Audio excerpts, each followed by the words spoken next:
Eh bien salut tout le monde, c'est PHP Tuto Info et aujourd'hui on se retrouve pour une nouvelle série de tutoriels où nous allons nous intéresser à la conception d'espaces membres pour votre site. Alors, à la fin de ces épisodes, eh bien vous serez capable de fabriquer justement un formulaire de connexion et d'inscription pour votre espace membre. Alors, dans cet épisode, eh bien nous allons se consacrer à la création du formulaire d'inscription. Donc déjà, je tiens à préciser que ce design n'est pas de moi, donc vous l'aurez compris, je n'ai pas fait la page ici en HTML ni en CSS. Elle a été faite par Monsieur CSS3 qui est un YouTuber qui fait des vidéos, enfin des tutoriels en CSS. Donc si vous voulez aller jeter un coup d'œil, ce serait sympa. Et voilà. Et donc je lui ai demandé de faire ce template pour l'inscription et la connexion. Donc voilà. Donc nous allons nous intéresser au formulaire d'inscription. Et ça va être un peu comme ceci. Donc nous allons nous intéresser dans le code à l'inscription. Donc j'ai passé directement. Donc si on marque notre pseudo, donc php tuto info, et que je mets mon mot de passe azerty, et mon autre mot de passe azerty. Donc il faut que ce soit le même, hein. Et que je fais sign in, eh bien le script PHP qu'on va faire va vérifier déjà si le nom d'utilisateur n'est pas le même qu'un autre. Ensuite, il va insérer nos données dans la base de données, euh, ici, hein. Et si tout a bien été ajouté, eh bien on nous redirige vers membre, vers l'espace membre, et on nous dit que la connexion a réussi et on nous souhaite la bienvenue, et on a même notre username affiché ici. Et on peut se déconnecter, donc là vous voyez que c'est sommaire, en fait j'ai juste fait une page HTML sans CSS ni rien, et on a la possibilité de se déconnecter. Et donc si on se déconnecte, eh bien on nous dit que la déconnexion a réussi et on a un petit bandeau ici qu'on peut fermer. Donc les petits bandeaux qu'on peut fermer, il n'y aura pas ça dans le tutoriel, ce sera après, ce sera avec comment gérer les erreurs et les succès, donc ce sera un peu après. Et donc si je suis un utilisateur débile, entre guillemets, et que j'oublie que je me suis déjà inscrit et que je me réinscris, puisque je ne me souviens plus de mon login ni de mon mot de passe, et que je remarque par erreur le même pseudo, et que je remarque par exemple un autre mot de passe parce que j'ai pas envie de remarquer le même mot de passe, donc ça va être AZERTU, AZERTU, et que je fais sign in, on me dit que le nom d'utilisateur que j'utilise n'est plus disponible et qu'il faut en changer. Et donc là, je suis un utilisateur débile, mais un peu moins débile. Donc je change mon pseudo, donc tuto, juste tuto, et je mets un mot de passe ici, donc AZERTI, et ici je décide d'en mettre un autre, donc AZERTU. Et si je fais sign in, on me dit que les mots de passe ne correspondent pas, et donc c'est ça que l'on va apprendre à faire dans ce tutoriel. Donc, partie code, tout simplement, le CSS et index.php, ce n'est pas moi qui ai fait le code là-dedans, sauf j'ai juste ajouté les noms pour les inputs, pour le PHP, et les fichiers d'action, c'est tout. Et voilà, puis c'est tout. Donc je suis désolé, mais si je ne me voyais pas écrire tout ça d'HTML, enfin j'aurais bien pu, et tout ça de CSS, sachant que c'était assez long déjà, puisque cette première vidéo, vous l'avez compris, va nous servir juste à l'explication de l'inscription.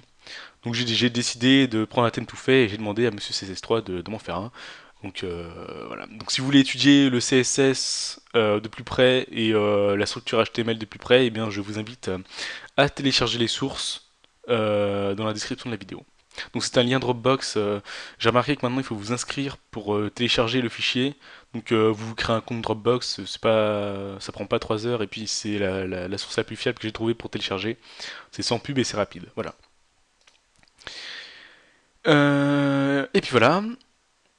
Dans des bases, j'ai créé un fichier password.php qui contient mon mot de passe de base de données que j'ai pas envie de vous divulguer, du coup je l'ai mis dans un password, dans un fichier que j'inclurai directement dans sign.php. Donc là, qu'est-ce qu'on remarque? Que nous avons notre formulaire ici d'inscription. Et donc, le name pour le nom d'utilisateur c'est user, le nom pour l'input mot de passe c'est password, donc l'abréviation password, et confirmation de mot de passe c'est password confirm, donc l'abréviation de mot de passe suivi de confirm avec un C majuscule. Et donc, tout de suite, dans le fichier signin.php, eh bien, nous allons initialiser notre code. Donc directement, moi, je require mon fichier débase slash password.php pour mon mot de passe. Voilà. Donc ensuite, ce qu'on veut faire, c'est que si l'utilisateur, par exemple, eh bien, a remarqué la page ou la page du script qui va traiter notre inscription, donc sign.php, et qu'il va directement sur espace membre, par exemple, sign-in.php, eh bien, on veut que ça lui renvoie une erreur en disant vous devez remplir le formulaire. Eh bien, tout simplement, il y a une méthode très classique et simple en PHP, c'est de vérifier si on a soumis le formulaire. Donc, tout bêtement, dans une condition if, on va remplir la condition de if, donc c'est de savoir si l'input de type submit qui est égal à la value validée a bien été appuyé, donc que l'utilisateur a bien soumis le formulaire.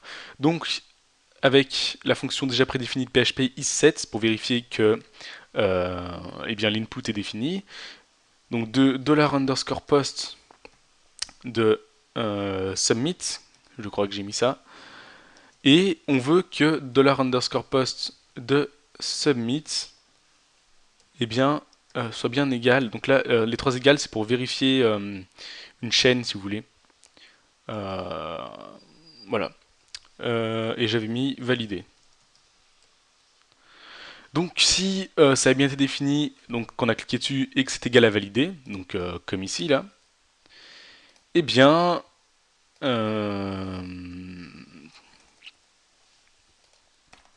on exécutera notre code. Et sinon, eh bien, là, ce qu'on va faire, c'est que pour les prochains épisodes, eh bien, je vais rediriger l'utilisateur vers la page index.php qui contient le formulaire d'inscription, en disant donc vers index.php. Donc, je me suis trompé, hein, j'ai appuyé sur la mauvaise touche, voilà, parce que j'ai un clavier un peu bizarre, c'est pour ça. Et il faut que je m'y habitue. Donc, où l'erreur, donc erreur égale forme.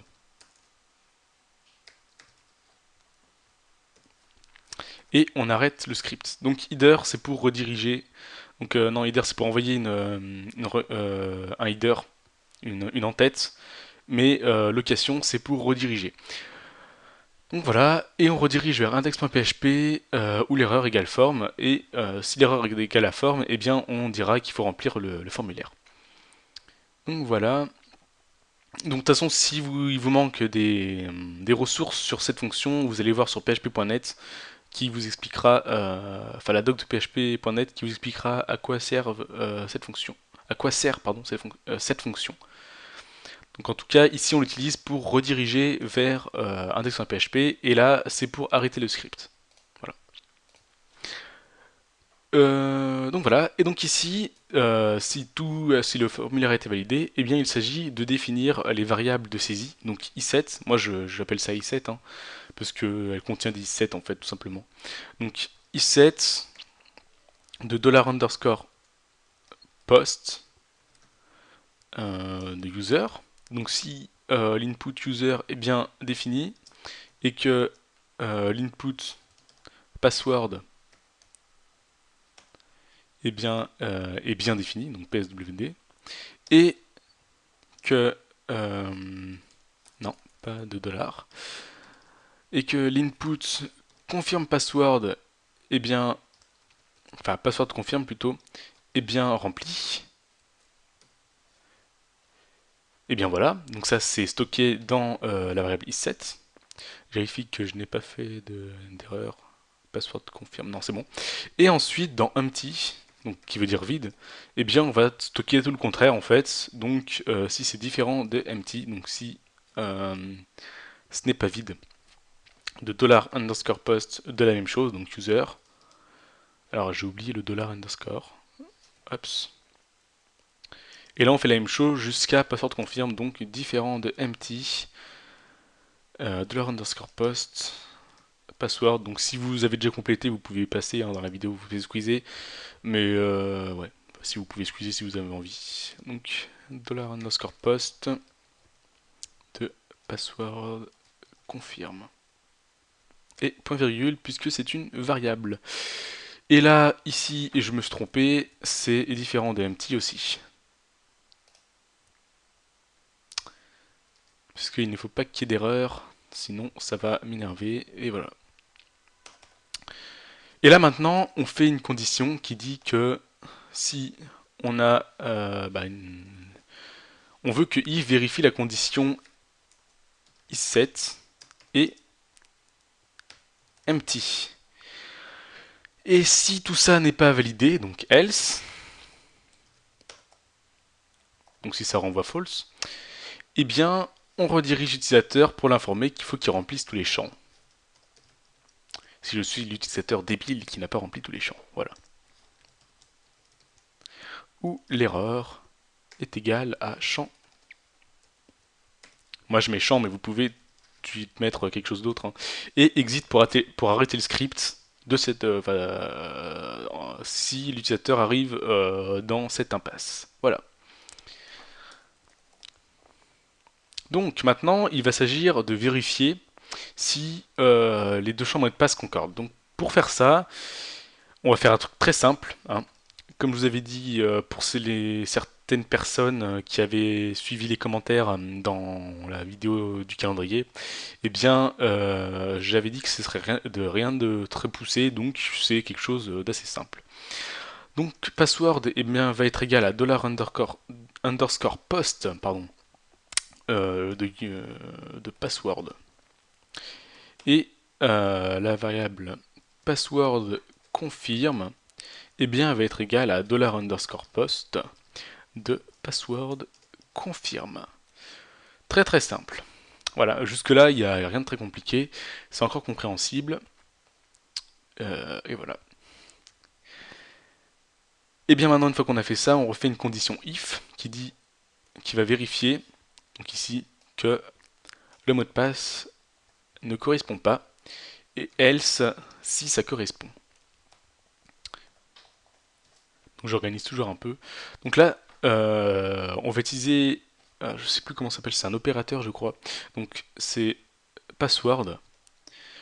Si password n'est pas égal ou est différent de password, alors excusez-moi, j'appuie sur, voilà, password confirme, et bien ici, on renvoie l'utilisateur, toujours des leaders location, hein. Vous habituer puisque j'utilise presque ça quand c'est pas du code. Donc voilà. Leader location, donc index.php, en tout cas pour ce tutoriel. Hein. Index.php où l'erreur est égale au password. Voilà. Et on arrête le script si l'utilisateur arrive dans cette impasse. Et donc voilà. Et sinon, eh bien, on va commencer l'essai de connexion à la base de données avec la méthode try and catch. Donc try and catch. Alors, dans la variable database, dans une variable database, vous pouvez l'appeler comme vous voulez, dbase, db, base de données ou bdd ou encore en fait, tout ce que vous voulez. On va instancier l'objet PDO, enfin la classe PDO plutôt, enfin déclarer un nouvel objet PDO, ça va être plus simple. Voilà. Et donc MySQL, on utilise le driver MySQL host qui sera égal à localhost puisque je suis sur ma machine. D'ailleurs, vous aurez remarqué que je n'utilise plus XAMPP Même si vous voyez toujours le logo XAMPP ici, je ne l'utilise plus. Donc je ferai peut-être une vidéo pour vous montrer comment installer un serveur LAMP sous Linux, ce qui peut être utile pour les gens, par exemple, qui veulent installer des modules comme SSH2 ou d'autres trucs comme ça. Donc voilà. Par contre, je ferai que sous Ubuntu, il n'y aura pas de... Puisque j'ai Ubuntu sur mon ordinateur, il n'y aura pas de tutoriel sur Debian. De toute façon, c'est à peu près similaire. Il faudra enfin, reconvertir les commandes au lieu de apt-get, il faudra mettre aptitude, enfin, des trucs comme ça. Voilà. Donc localhost, dbname égale test, puisque moi je suis sur une database de nom test. Voilà. L'utilisateur c'est root et mon mot de passe que j'ai inclus qui est égal à la variable pass. Parce que je n'ai pas envie de vous divulguer mon mot de passe, donc je l'ai mis dans un fichier au préalable. Voilà. Et donc, s'il y a une erreur, eh bien, au lieu de retourner une vieille erreur PHP qui informe qu'il y a une erreur SQL, eh bien, tout simplement, on va utiliser un header, encore une fois, je suis vraiment désolé, location vers index.php où l'erreur est égale à data et qui dira que la connexion est impossible et que vous avez un machin. Et si on arrive là, eh bien, on arrête le script. Voilà, et donc maintenant, il va s'agir de déclarer nos requêtes SQL avant de les exécuter. Alors, maintenant, comme nous avons utilisé déclarer un nouvel objet PDO dans database, eh bien, nous allons utiliser la méthode objet pour déclarer une requête SQL. Donc je rappelle que MySQL Connect et tout le bazar, bah, c'est périmé depuis longtemps, et donc on utilise maintenant la méthode prépare exécute et PDO surtout. Donc la première chose à faire, c'est de vérifier avec SQL que le nom d'utilisateur que vous avez rentré, eh bien, n'est pas le même que quelqu'un d'autre. Donc pour cela, on va déclarer dans une nouvelle variable verify underscore user qui sera égale à l'objet database qui va préparer notre requête, donc prépare, une requête qui va sélectionner tout, mais qui va le compter justement. Et comme ça, on pourra, quand on déclarera fetch, donc pour aller chercher les résultats, eh bien ça nous, si vous voulez, retournera le résultat sous forme de tableau. Et donc du coup, nous pourrons aller parcourir le tableau avec, si vous voulez, un tableau qui sera soit égal à 0, soit égal à 1. Donc ce sera plutôt pratique. Donc on va tout compter from ma database. Donc là, en fait, on va créer une nouvelle table. Je suis désolé de ne pas l'avoir fait avant. Donc on va créer une nouvelle table logins. Donc ça, c'était pour l'exemple qui est là, en début de tutoriel. Du coup, je vais la supprimer et je vais la refaire avec vous. Donc supprimer, oui, dropper, hops. Donc dans test, donc on clique sur test et on crée une nouvelle table, donc que j'ai appelée logins. Donc voilà, on va mettre trois champs exécutés, trois colonnes pardon. Donc la première c'est l'id qui est un nombre entier, sa plus grande valeur 11, qui sera de clé primaire, donc index primaire si vous voulez, c'est pareil, et auto-incrément, c'est-à-dire que à chaque fois qu'il y a une nouvelle donnée qui est enregistrée, eh bien l'id va s'incrémenter, c'est-à-dire que au début c'est 1, euh, et le deuxième c'est 2, et ainsi de suite, et primaire c'est pour que eh bien, on n'ait pas un id égal à 0. C'est tout. Donc voilà, et donc dans une users, voilà, ça me complète parce que voilà, je l'avais testé. Users, varchar, on n'est jamais trop prudent, voilà, 255 caractères, passwords, un varchar 255 caractères aussi, puisqu'on va utiliser un hachage en fait, c'est pour ça. Et donc on sauvegarde. Et nous avons notre table, voilà. Donc from logins, where, où la colonne users, donc l'entrée users, est égale à un point d'interrogation. Donc en fait, point d'interrogation, c'est pour pouvoir ensuite l'exécuter sous forme de tableau quand on l'exécutera en fait. D'ailleurs, c'est celle-là qu'on va exécuter en première. En deuxième, eh bien, nous avons besoin d'une requête SQL qui va se charger, eh bien, tout simplement d'insérer les données utilisateurs lors de l'inscription dans la base de données. Donc pour ce faire, eh bien, nous allons déclarer une nouvelle requête, donc que je vais appeler SQL moi,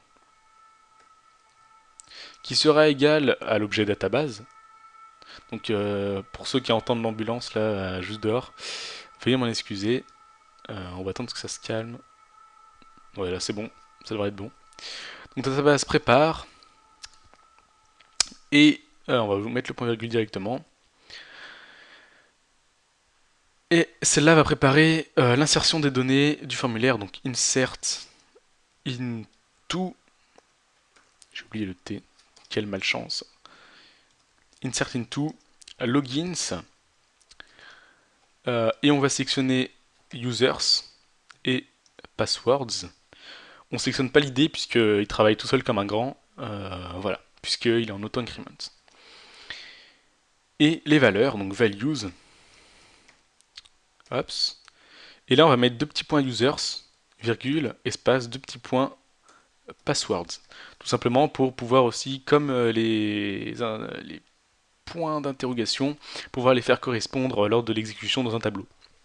Sauf que là, on fera correspondre users à ce qu'on veut, alors que là, on énumérera juste eh bien, ce qu'on veut au lieu de faire correspondre. Voilà. De toute façon, vous comprendrez quand on le fera. Je ne sais pas pourquoi je me casse la tête. Enfin, si, ça. Ouais, bref. Et ensuite, une troisième requête qui va se charger de vérifier si tout a bien été ajouté. Donc, verify égale database, donc on sert toujours de l'objet database, pour préparer, puisque sinon la fonction est appelée sur un objet qui n'est pas défini, donc il faut toujours appeler sur l'objet qu'on a défini à la connexion. Et celui-ci va sélectionner, comme la première, count de tout pour ensuite pouvoir directement, sous la forme d'un tableau vide ou d'un tableau plein, select count from logins. Et cette fois, on va prendre where, mais on va mettre users et password. Users égale un point d'interrogation, and passwords égale point d'interrogation. Voilà. Pour vérifier si le mot de passe et le nom d'utilisateur ont bien été ajoutés tous les deux. Donc maintenant, on va effectuer verify user. Donc pour ce faire, on va prendre verify user, execute. On va mettre un point virgule, array, et le point d'interrogation sera égal à un hash. Donc la fonction hash permet de retourner l'empreinte numérique d'une chaîne de caractères selon la méthode de cryptage utilisée. Et moi j'ai utilisé la méthode de cryptage SHA-256, qui est la plus robuste à ce jour. Donc voilà. Et $_post de user. Puisque vous comprendrez bien que si quelqu'un s'est enregistré avant, eh bien son user est égal à quelque chose de chiffré et pas quelque chose de brut. Voilà. Puisque de toute façon c'est question de sécurité, donc autant le faire directement. Et donc maintenant, dans une variable result, donc résultat, eh bien nous allons stocker le résultat. Voilà. Alors, c'est verify user fetch. Voilà. Et donc maintenant, dans une variable, non, une variable, qu'est-ce que je dis? Une instruction de contrôle if. Eh bien, on va vérifier si quelque chose a été retourné. Donc, si quelque chose n'a pas été retourné, justement. Donc, qu'est-ce que je marque, moi? Results. Donc le tableau vide. Si le tableau vide reste toujours vide, eh bien, c'est-à-dire que rien n'a été détecté et que, justement, qu'est-ce que j'ai mis, moi? Un point virgule ici. Mais non, le point virgule est là. Voilà. Sinon, ça va générer une erreur et voilà. Donc si le tableau résulte est vide et qu'il reste vide, eh bien c'est-à-dire que vous n'avez pas le même nom d'utilisateur que quelqu'un d'autre, et que nous allons pouvoir insérer vos données. Sinon, eh bien, on redirige l'utilisateur euh, vers une location qui est égale à index.php où l'erreur est égale à login. Donc, on va informer l'utilisateur que quelqu'un a le même nom d'utilisateur que vous. Et ensuite, on ferme le script si l'utilisateur arrive dans cette impasse. Et donc, si rien n'a été détecté, eh bien, tout simplement, on va libérer l'espace. On va fermer la requête précédente pour libérer l'espace et pouvoir en exécuter une autre. Donc, avec verify user, eh bien, on ferme la requête et avec la méthode que j'ai utilisée, on utilise close cursor et non MySQL close, comme ce qu'on utilise depuis toujours, mais qui est périmé maintenant. Donc, MySQL, ouais, close cursor.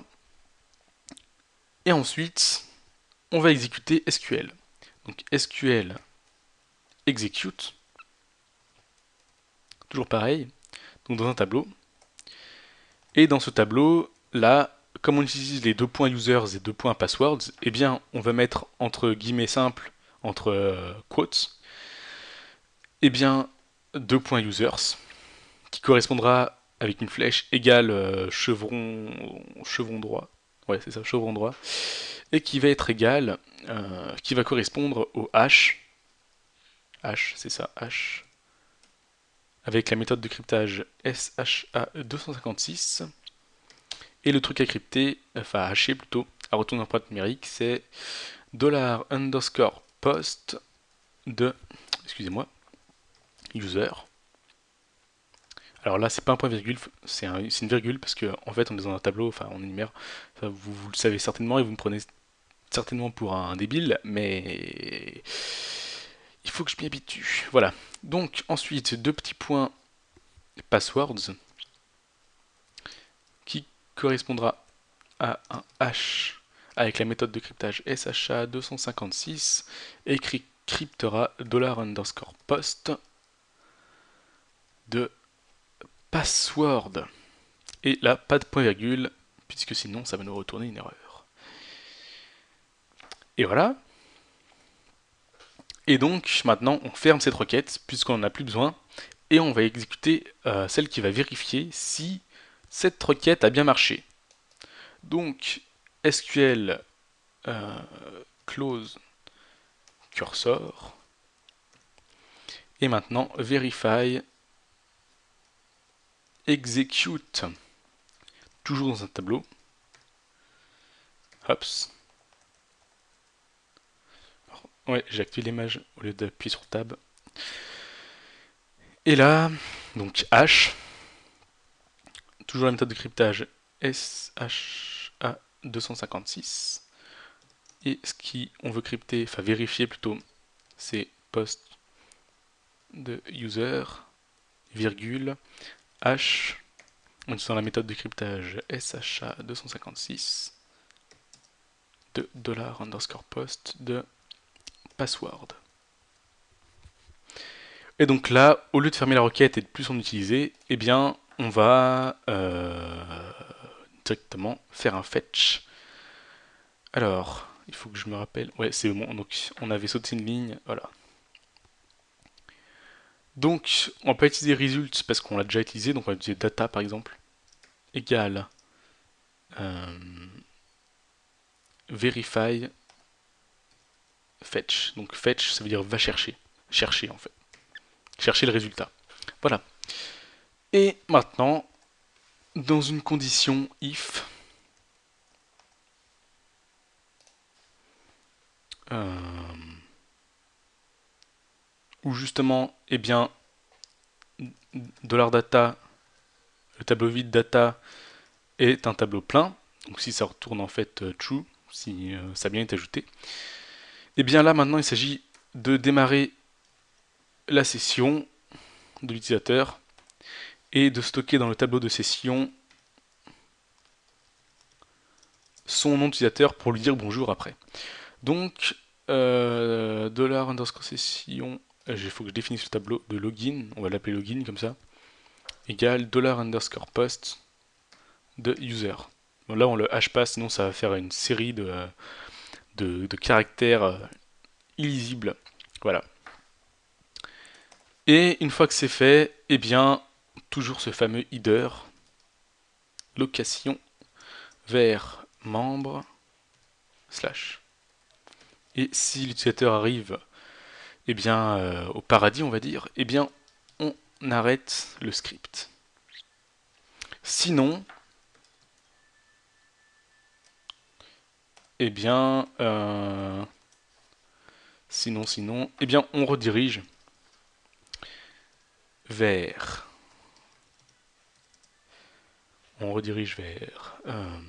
index.php où l'erreur est égale à... alors, ça veut dire que ça n'a pas été écrit, donc c'est write. Donc que ça a mal été écrit en fait. Et si l'utilisateur eh bien, arrive dans cette impasse et qu'il a un problème d'écriture, eh bien, il a vraiment pas de chance. Ou sinon, il y a vraiment une erreur dans le code, mais je pense qu'il n'arrivera pas maintenant. Donc là maintenant, on a fini pour l'inscription. Je regarde si j'ai pas fait d'erreur et ensuite on va tester. Donc, point virgule, point virgule, point virgule, point virgule, point virgule, c'est bon, point virgule. Donc là, une point virgule, là on vérifie s'il n'y a pas de point virgule, mais s'il y en a un là.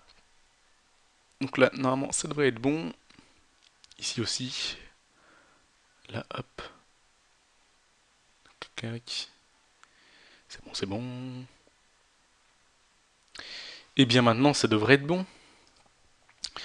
Alors, on va aller dans notre vrai espace. Donc j'avais juste enlevé un S pour les différencier. Hop. Donc là, si je me crée un compte, mais que j'oublie eh bien, ces deux champs, puisque je suis très très débile, et que je fais valider, eh bien, on voit que ça me renvoie vers espace membre, donc index.php, avec l'erreur des champs, qui me dit que les champs ne sont pas tous remplis. Et si je mets php tuto info et que je mets azerti et que là je mets azertu, et bien ici on renvoie à l'erreur password qui dit que les passwords ne correspondent pas, ce qui est plutôt pas mal. Et si je fais php tuto info et que je marque azerti et ici azerti, et bien et que je fais valider, ça me redirige vers membre. Donc là tout simplement je ne peux pas me déconnecter. Donc voilà. Et si je remarque exactement le même, donc déjà on peut vérifier si ça s'est ajouté dans notre table. Donc ça s'est ajouté dans notre table avec le hash qu'on a voulu, le hashage qu'on a bien voulu faire.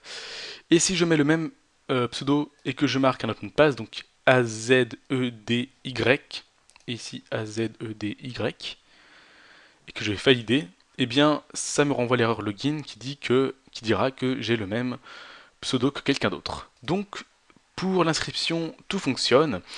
Dans la prochaine vidéo, nous nous intéresserons à la connexion.